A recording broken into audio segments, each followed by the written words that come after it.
दोस्तों, किस पाप के कारण स्त्री का गर्भ गिर जाता है? भगवान विष्णु ने माता लक्ष्मी को बताए गर्भ धारण के महत्वपूर्ण नियम तथा पुत्र प्राप्ति का सर्वोत्तम उपाय। आइए इस प्राचीन कथा के माध्यम से जानते हैं किस कारण से स्त्री का गर्भ गिर जाता है, किस कारण से स्त्री को पुत्र नहीं होता है, किस दिन संबंध स्थापित करने से पुत्र की प्राप्ति होती है। जानते हैं दोस्तों, एक समय की बात है, भगवान विष्णु और माता लक्ष्मी क्षीर सागर में शेषनाग की शैया पर विश्राम कर रहे होते हैं। तभी माता लक्ष्मी भगवान विष्णु से पूछने लगती है, हे स्वामी, आज मेरे मन में एक शंका निर्माण हो रही है, कृपया आप मेरी इस शंका का समाधान कीजिए। भगवान विष्णु कहते हैं, हे प्रिय, तुम्हारे मन में जो भी शंका हो निसंकोच होकर पूछ लो। तुम्हारी हर शंका का समाधान करना मेरा कर्तव्य है। देवी लक्ष्मी कहती है, हे प्रभु, आप तो सब कुछ जानते हैं। संसार के कण कण में आपका ही वास है। आप ही जन्मदाता है और आपकी ही आज्ञा से काल प्राणी को ग्रहण कर लेता है। आप ही संसार को चलाते हैं। जन्म और मृत्यु आपके ही बस में है। किंतु हे प्रभु, कौन सी स्त्री को संतान सुख प्राप्त नहीं होता है? किस कारण से बालक की गर्भ में ही मृत्यु हो जाती है? किस पाप के कारण स्त्रियों का गर्भ नष्ट हो जाता है? हे जगदीश्वर, हे कृपानिधान, मैं आपसे यह जानना चाहती हूँ कि एक माँ को संतान को खोने का दुख क्यों सहन करना पड़ता है? कृपया आप मुझे इसका कारण विस्तार से बताइए। इसके पीछे कौन सा रहस्य है? भगवान विष्णु मुस्कुराते हुए कहने लगते हैं, हे देवी, आज आपने उत्तम प्रश्न किया है। आपके इस प्रश्न में संसार की सभी माताओं का कल्याण छिपा हुआ है। हे देवी, यह सत्य है कि कुछ बालकों की गर्भ में ही मृत्यु हो जाती है। स्त्रियों के द्वारा किए गए पाप के कारण ही उनका गर्भ नष्ट हो जाता है। इसीलिए हे देवी, आज मैं तुम्हें एक अत्यंत प्राचीन कथा सुनाता हूं। इस कथा के माध्यम से तुम्हें तुम्हारे सभी प्रश्नों के उत्तर मिल जाएंगे। इस प्राचीन कथा को जो भी सुनता है उसे उत्तम गुणवान संतान की प्राप्ति होती है तथा उसके समस्त पापों का नाश होता है। देवी लक्ष्मी कहती है, हे प्रभु, मैं इस कथा को ध्यान से पूरा अवश्य सुनूंगी। कृपया आप मुझे वह कथा सुनाइए। तब भगवान विष्णु देवी लक्ष्मी को कथा सुनाने लगते हैं। हे प्रिय, पूर्वकाल की बात है। मध्य देश में एक अत्यंत शोभायमान नगरी थी। उस नगरी में रेवंत नाम का एक सेठ रहता था, जो बहुत अधिक धनवान था। उसके घर में किसी चीज की कोई कमी नहीं थी। उसकी एक पुत्री थी जिसका नाम रेवती था। उस सेठ ने अपनी पुत्री का विवाह एक दूसरे नगर में रहने वाले वैश्य के पुत्र के साथ कर दिया। रेवती अपनी पति के साथ रहने के लिए ससुराल में चली गई। ससुराल में जाने के बाद उसके ससुराल वाले रेवती के साथ बहुत प्रेम और सम्मान के साथ आचरण करने लगे। रेवती अपने ससुराल में बहुत प्रसन्न थी। रेवती की सास का नाम सुनंदा था, जो स्वभाव से अत्यंत क्रूर और दुष्ट स्वभाव की थी। रेवती दहेज में बहुत सारा धन लाई थी। इस कारण से सुनंदा रेवती का झूठ मूठ का सम्मान करती थी, उसे मीठी मीठी बातें करती थी और अपने मायके से कुछ न कुछ लाने को कहा करती थी।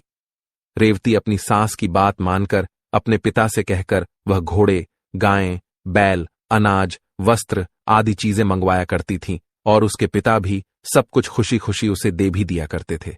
रेवती की सास का लालच बढ़ता ही जा रहा था। वह रेवती के मायके का सब कुछ हड़पना चाहती थी, लेकिन भोली भाली रेवती इस बात से अनजान थी। वह उसकी सास की मीठी मीठी बातों से जल्दी ही प्रसन्न हो जाती और उसकी हर बात को मान लिया करती थी।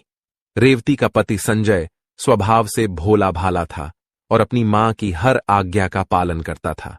उसकी माता ने बचपन से ही अपने पुत्र संजय को पूरी तरह से वश में किया हुआ था। इसीलिए संजय कभी अपनी मां की आज्ञा का उल्लंघन नहीं करता था। रेवती को उसके ससुराल में सभी का बहुत प्रेम मिलने लगता था, जिससे रेवती बहुत ही खुश रहने लगी थी। उसके पिता भी रेवती को खुश देखकर बहुत प्रसन्न थे और वे अपनी बेटी को प्रसन्न देखने के लिए हर वस्तु का त्याग करने के लिए तैयार थे। इस प्रकार से अनेक माह बीतने के बाद रेवती गर्भवती हो गई। जब यह बात उसकी सास को पता चली तो वह बहुत ही खुश हो गई। उसने तुरंत ही रेवती के माता पिता को इस बात की सूचना दी और साथ ही बड़ी बड़ी वस्तुओं की मांग की। रेवती के पिता इस समाचार को सुनकर प्रसन्न हुए और फिर वे बहुत सारे वस्त्र, अन्न धान्य, मिठाइयां और आभूषण लेकर रेवती के ससुराल में पहुंच गए। वहां पर उनका बड़े प्रेम और आदर के साथ स्वागत किया गया। रेवती भी अपने पिता को देखकर बहुत प्रसन्न हुई। फिर कुछ समय रुककर रेवती के पिता उसी दिन अपने घर लौट गए। अनेक दिनों तक रेवती का गर्भ बढ़ता गया और रेवती की सास भी उसका बहुत अच्छी तरह से ख्याल रखने लगी। लेकिन कुछ ही दिनों के बाद ऐसी दुर्घटना घटी जिससे रेवती का जीवन दुखों से भर गया। उसके हंसते खेलते जीवन में अचानक से अंधकार छा गया। एक दिन अचानक ही रेवती का गर्भ गिर गया, जिससे रेवती की सास बहुत क्रोधित हो गई और फिर रेवती को ताने मारने लगी। अरे पापिनी, तूने कौन सा पाप किया है? कुल का नाश करने वाली कलंकिनी, तूने अपने ही बच्चे को खा लिया। जन्म देने से पहले ही उस बच्चे को मार डाला। इस प्रकार से रेवती की सास उसे बहुत ताने मारने लगी, जिससे रेवती दुखी और उदास हो गई और कहने लगी, सासू माँ, इसमें मेरा क्या दोष है? मुझे समझ में नहीं आ रहा कि ऐसा किस लिए हुआ।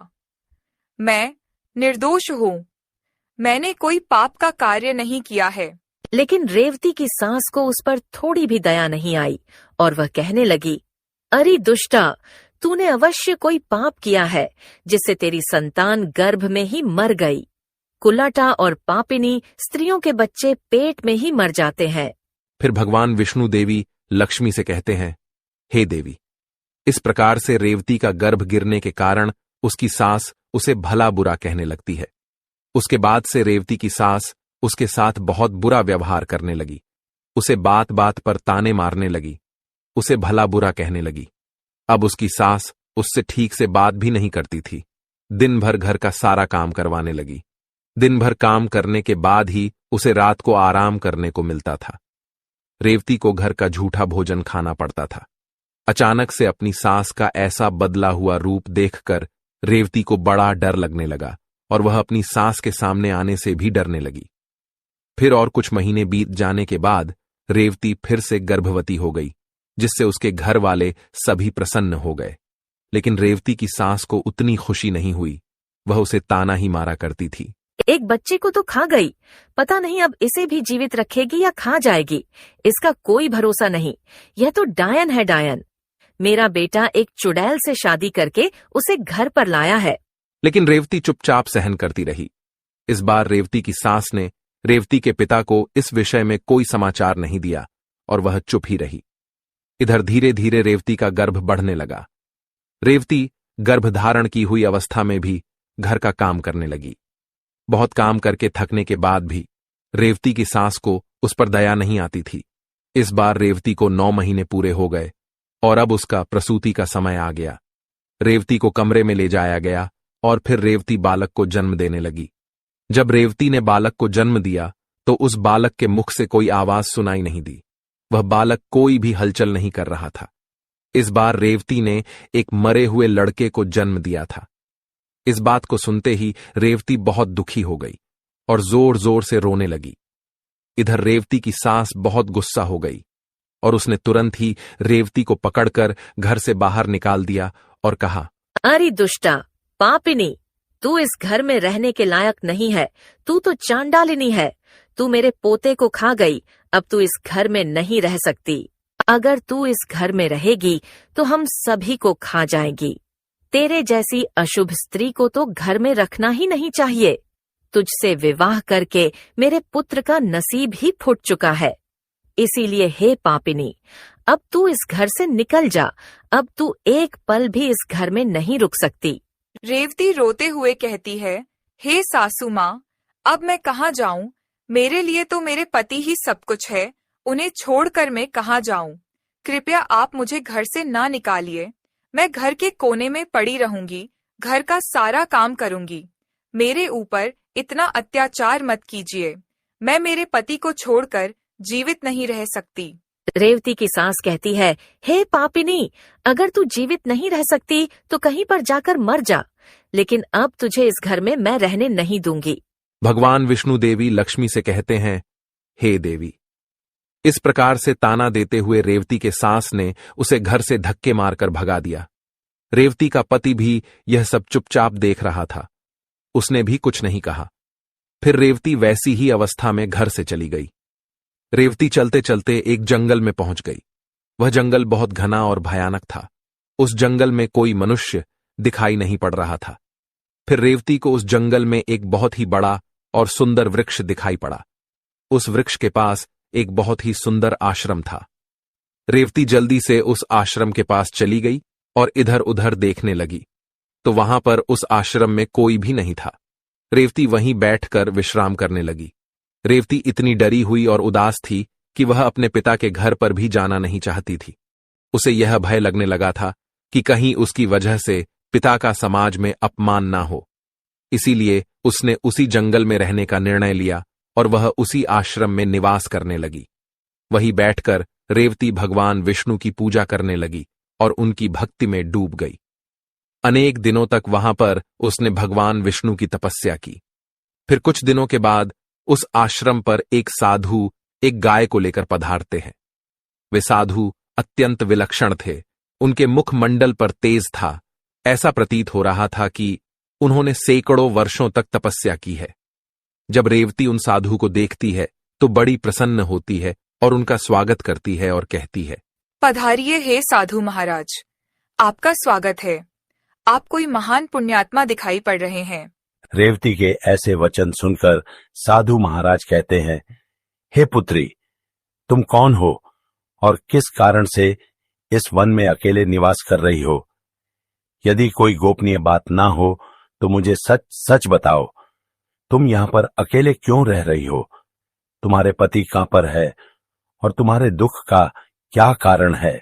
तब रेवती कहती है, हे साधु महाराज, मैं अत्यंत दुखी हूँ और मेरी सासू माँ ने मुझे घर से निकाल दिया है। इसीलिए मैं इस वन में निवास कर रही हूँ। साधु कहते हैं, हे पुत्री, तुम्हारी सास ने ऐसा क्यों किया? किस कारण से तुम्हें घर से निकाल दिया है? तब वह रेवती कहती है, हे साधु महात्मा, मेरी पहली संतान गर्भ में ही नष्ट हो गई और जब मैंने दूसरी संतान को जन्म दिया तो वह मरी हुई थी। इसी कारण से क्रोधित होकर मेरी सास ने मुझे घर से निकाल दिया है। अब मैं अपना यहीं पर निवास कर रही हूँ। पिता का अपमान ना हो, इसीलिए मैं उनके पास भी नहीं जा रही हूँ। कृपया आप ही मेरे दुख दूर कीजिए। मैं कहाँ जाऊँ? अब मैं क्या करूँ? इस प्रकार से रेवती द्वारा पूछने पर वे साधु महात्मा कहने लगते हैं, हे पुत्री, यह तो बड़े दुख की बात है, किंतु तुम चिंता मत करो। मैं तुम्हें कुछ उपाय बताता हूं। तुम उस उपाय को करो जिससे तुम्हें उत्तम संतान की प्राप्ति होगी। तुम इस गाय को अपने पास रखो, इसकी सेवा करो। इसकी सेवा करने से तुम्हें उत्तम संतान सुख प्राप्त होगा। अब मैं तुम्हें गर्भ धारण की हुई स्त्री को जिन नियमों का पालन करना चाहिए उस विषय में बताता हूं।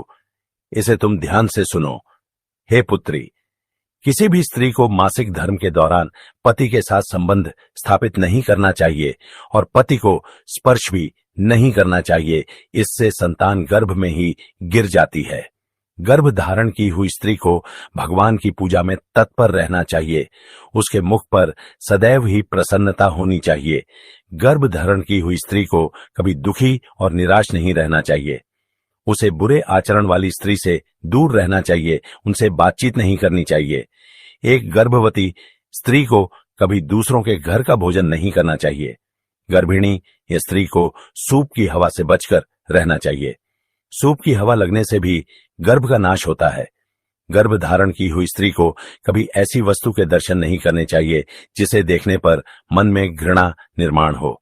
उसे भयानक और डरावनी कथाएं भी नहीं सुननी चाहिए। गर्भिणी स्त्री को अत्यंत गर्म भोजन नहीं करना चाहिए। पहले का किया हुआ भोजन जब तक अच्छी तरह से पच नहीं जाता तब तक दोबारा भोजन नहीं करना चाहिए। जिस स्त्री के बच्चे होकर मर जाते हो अथवा जो स्त्री वंध्या हो, ऐसी स्त्री से संपर्क नहीं करना चाहिए। जो भी स्त्री इन नियमों का पालन करती है वह उत्तम पुत्र को प्राप्त करती है। जो स्त्री इन नियमों का पालन नहीं करती उसका गर्भ गिर जाता है अथवा उसका निरोध हो जाता है। हे पुत्री, अब मैं तुम्हें पुत्र प्राप्ति का उपाय बताता हूं, इसे ध्यान से सुनो।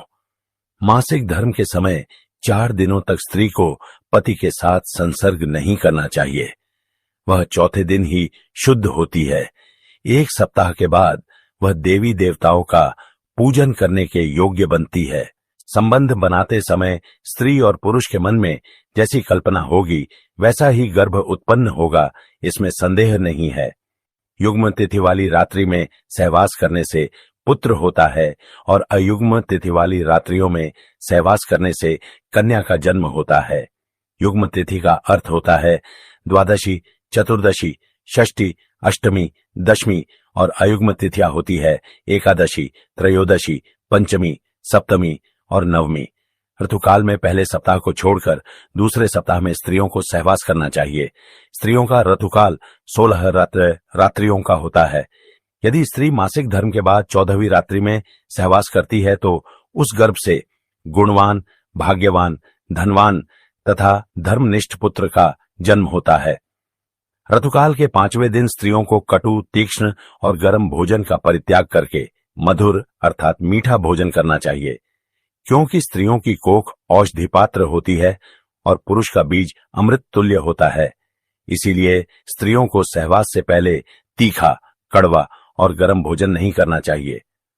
वह साधु कहते हैं, हे देवी, इस प्रकार से मैंने तुम्हें संतान प्राप्ति के लिए महत्वपूर्ण नियम बताए हैं। तुम इन नियमों का पालन करो, तुम्हें उत्तम संतान सुख प्राप्त होगा। फिर रेवती कहती है, हे मुनिवर, इस समय पर मेरे पतिदेव मेरे पास नहीं है, तो मेरा उनसे मिलन कैसे होगा और किस प्रकार से मुझे संतान सुख प्राप्त होगा?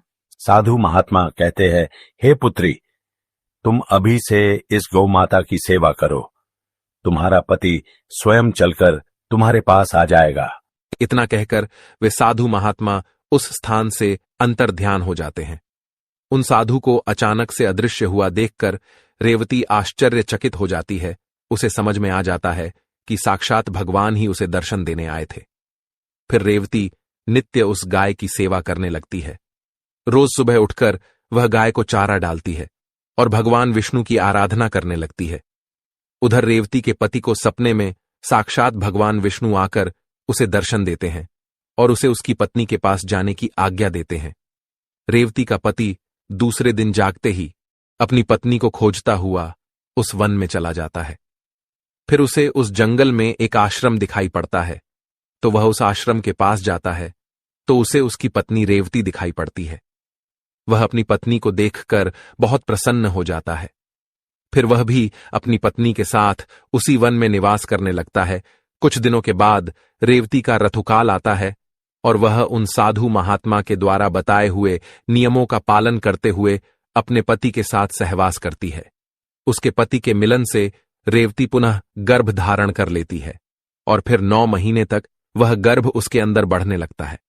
पर 9वें महीने के बाद रेवती को एक अत्यंत सुंदर पुत्र रत्न की प्राप्ति होती है, जिसे पाकर रेवती और उसका पति दोनों बहुत प्रसन्न होते हैं। पुत्र का जन्म होने के बाद वह गाय भी उस स्थान से अदृश्य हो जाती है। इस चमत्कार को देखकर रेवती और उसका पति दोनों अचंभित हो जाते हैं। फिर वे तीनों अपने घर चले जाते हैं। उधर रेवती की सास अपने पुत्र को रेवती के साथ एक बच्चे को लेकर आता हुआ देखकर बहुत प्रसन्न हो जाती है और उससे पूछती है, हे बहू, ये तुमने कैसे किया? किस कारण से तुम्हें पुत्र की प्राप्ति हुई? फिर रेवती अपनी सास को सारी हकीकत बता देती है। रेवती कहती है, हे सासू माँ, यहाँ पास ही के एक जंगल में एक आश्रम है। मैं वहीं पर निवास करने लगी।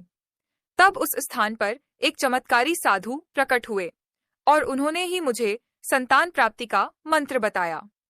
उन्होंने मुझे एक दिव्य गाय प्रदान की थी। उसी गाय की सेवा करने से मेरे सभी कार्य सिद्ध हुए। रेवती की सास को इस बात पर विश्वास नहीं होता है, तो वह पूछती है कि वह स्थान कहां पर है। रेवती अपनी सास को उस स्थान के बारे में बता देती है।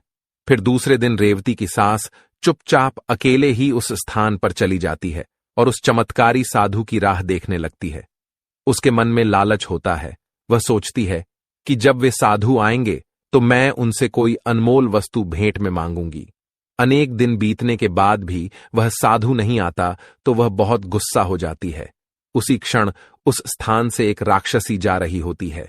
जब वह राक्षसी रेवती की सास को उस आश्रम के पास खड़ा हुआ देखती है तो वह तुरंत उसके पास जाती है और कहती है, अरे वाह, आज मेरे लिए इस जंगल में ताजा ताजा भोजन आया है। आज तो इस बुढ़िया को खाने में बड़ा मजा आएगा। जब रेवती की सास उस राक्षसी को देखती है तो वह थर थर कांपने लगती है और जोर जोर से चिल्लाने लगती है, किंतु उसकी सहायता के लिए उस स्थान पर कोई नहीं आता है। फिर वह उस राक्षसी के सामने दया की याचना करने लगती है। अरे राक्षसी, मुझे छोड़ दे, मेरा भक्षण मत कर।